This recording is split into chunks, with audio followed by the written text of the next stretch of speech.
So this is Gigabyte, and this is gigabyte.com.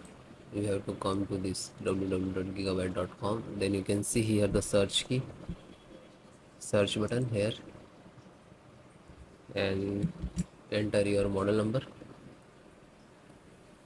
and then hit enter.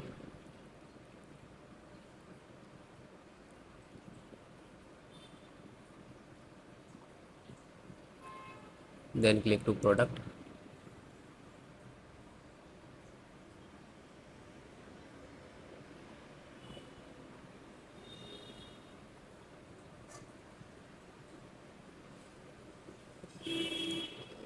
This one.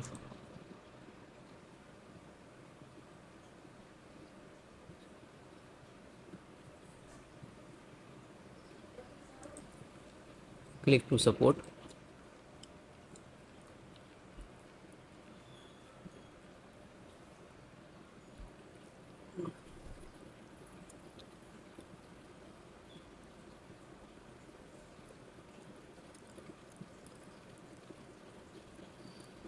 Select your operating system which is you using.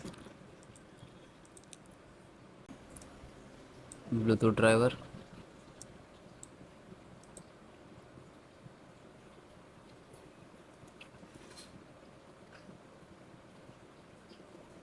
It's been downloaded, just open it, double click to open.